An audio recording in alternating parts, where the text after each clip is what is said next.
You are 34. Last night, Derek sat on your couch and asked to borrow money. 10 years ago, you and Derek started the same job, same week, same building, same salary, same first-day handshake with the same manager. Derek worked harder than you. Everyone said Derek was the one to watch. You believed them. Last night he asked for $2,000. You said yes without hesitating. You didn't check your balance first. You didn't need to. The gap between you and Derek was never about the paycheck. It was about one quiet decision you made at 24 that everyone around you either laughed at or ignored entirely. You made it anyway. You made it in silence for 10 years. This is how you got out before anyone even realized you were gone. Rewind. You are 24. You have a job, a real one. Salary, benefits, a desk with a little plastic sign that has your name on it. Every 2 weeks money arrives in your account. Every 2 weeks it disappears before the next one shows up. Not on anything dramatic. Rent, a car note, the subscriptions you forgot you signed up for, the lunches, the small upgrades that each feel like nothing on their own. You are not broke. You would never use that word about yourself. But you are one blown transmission away from a problem you have no answer for. You just haven't done the math yet, so you don't know it. In March, you get a raise, $4,000 a year. For about a week, you feel like you finally moved. Then, a better apartment, a newer phone, a few things that seemed overdue. The raise dissolves into a slightly upgraded version of the same life. 6 months later, you need the next one. You are running as hard as you have ever run. You are standing in exactly the same place. By Friday night, you have stopped opening your banking app. You already know roughly what the number says. Looking at it would make it real. So you don't look. Derek looks at the same paycheck and makes a different choice. Derek buys the car. Black, 3 years old. Payments he calls nothing. He pulls into the parking lot one Monday morning, and 2 people stop to look at it. Derek stands beside it, like a man who just separated from the pack. You park your Corolla 2 rows over and walk past them like a man who is standing still. Because you are. You don't know it yet, but the way off this edge doesn't look like pulling ahead. It looks, for a long time, like falling behind on purpose. It happens on an ordinary Tuesday. Your manager stops at your desk. Good quarter. Bonus coming. $1,500. You wait for the feeling. Nothing arrives.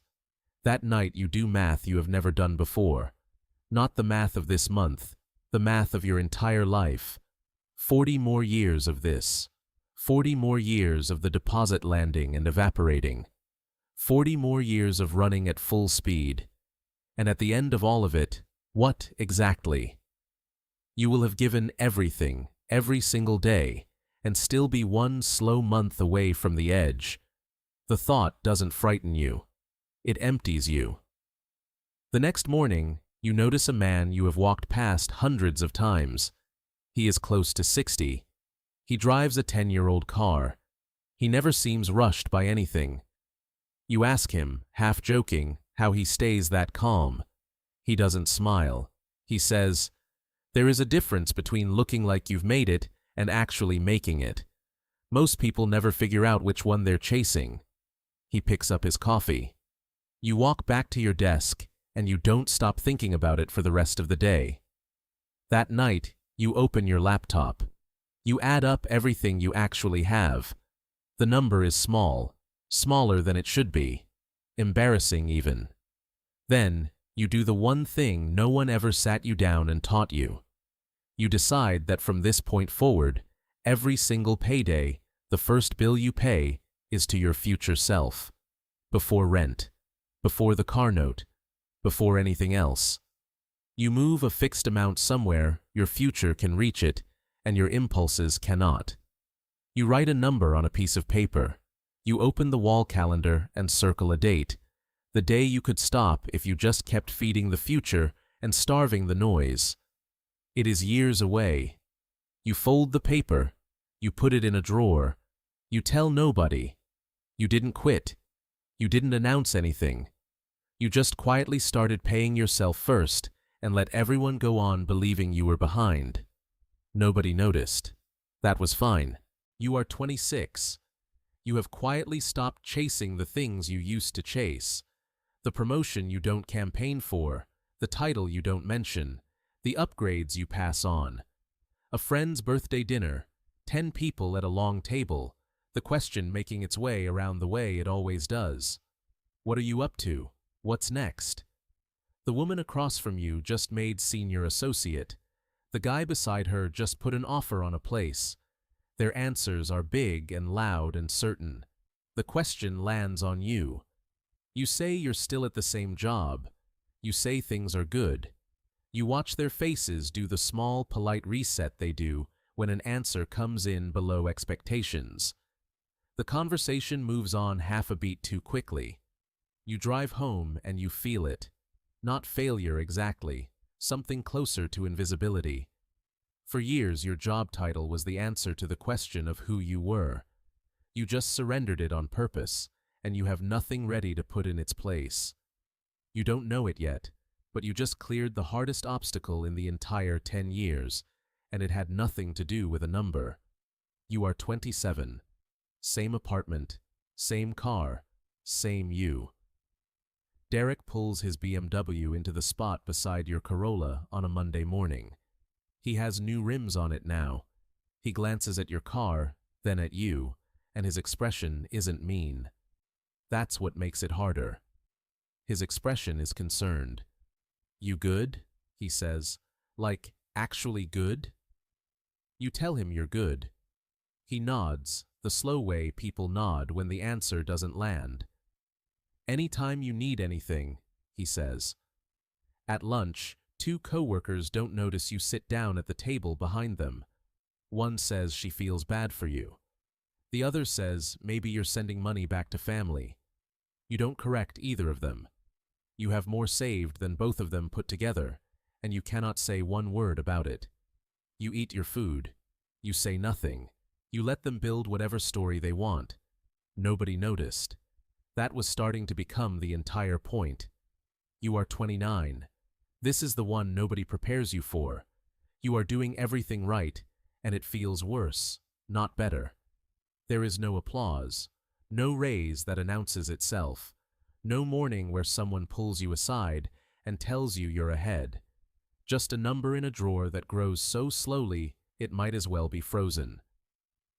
Your closest friend buys a house. He sends the photo to the group chat. Keys, sold sign, the whole moment captured and shared.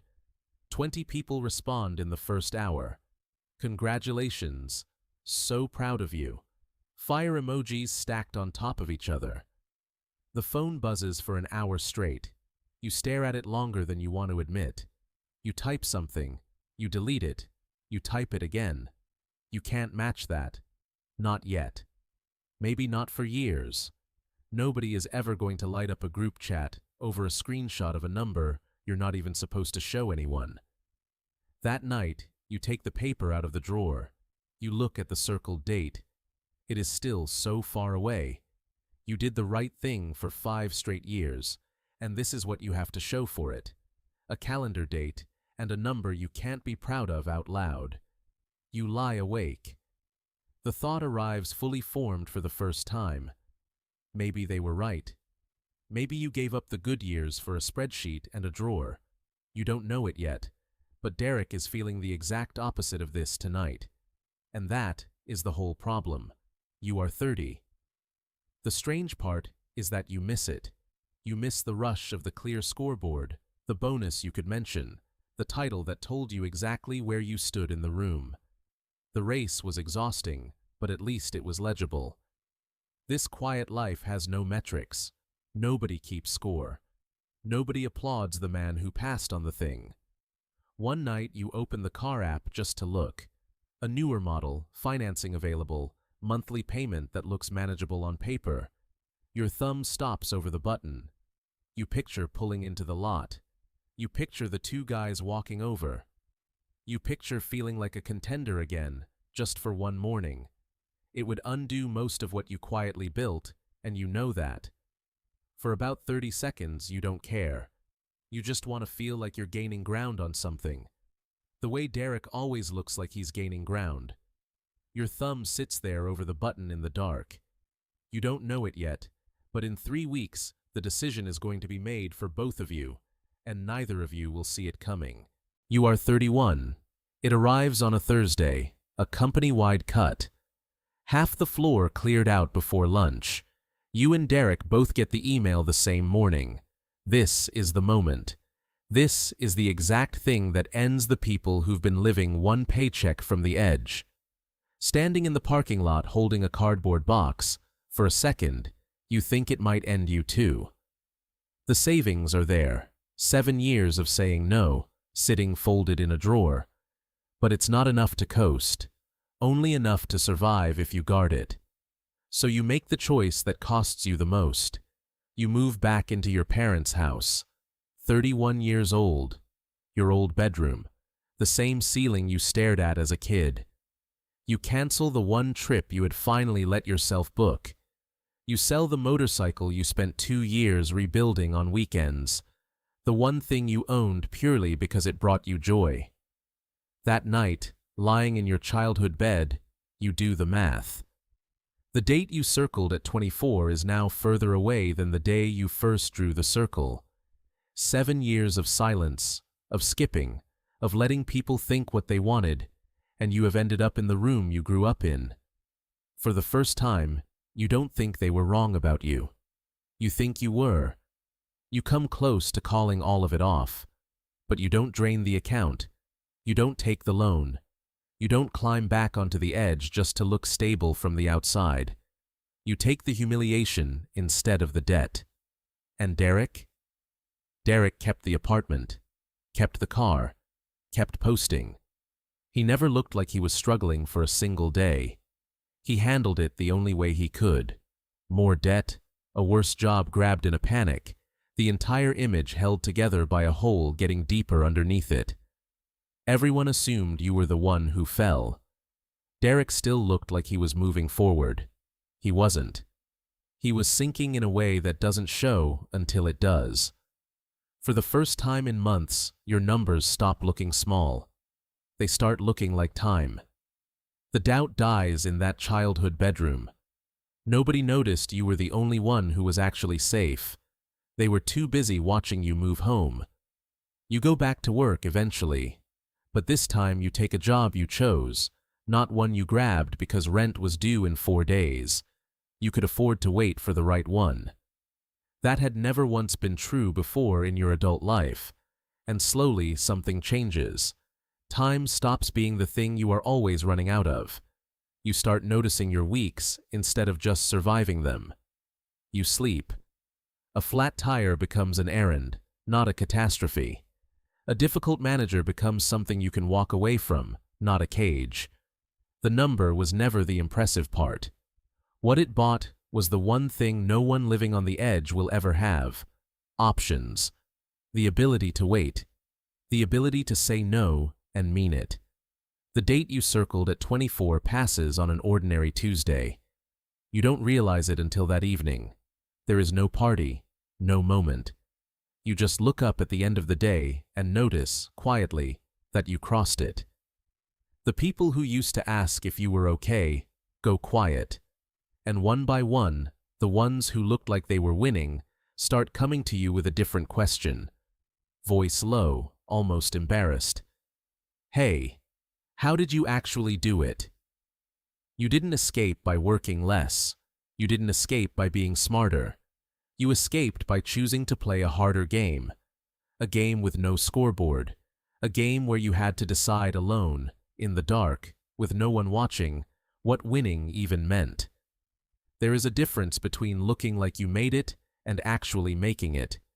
You finally know, without any doubt, which one you were chasing. You are 34.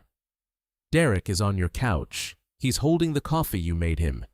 He's asking how you did it, and he means every word. You think about the date you circled 10 years ago. The dinner where you felt invisible. The lunch where they pitied you. The night your thumb sat over the button. The childhood bedroom where you were certain you had lost everything. 3 years ago now. You were lying in your parents' house convinced it was over. Turns out, that was the exact moment you had already won. Nobody knew it yet, including you. You look at Derek and you tell him the truth. For 10 years, nobody noticed you were winning. Not your friends, not your family, not Derek. And that is precisely why it worked. You stopped performing for an audience that was never really watching. The race doesn't end when the number gets big enough. The race ends the second you stop running for people who were never keeping score to begin with. Maybe you already left. Maybe you're still standing on the edge right now, telling yourself you're fine. Maybe you're the one who's about to open a calendar and circle a date that no one else will ever see. If you do, nobody is going to notice. That's not the hard part. That's the whole point.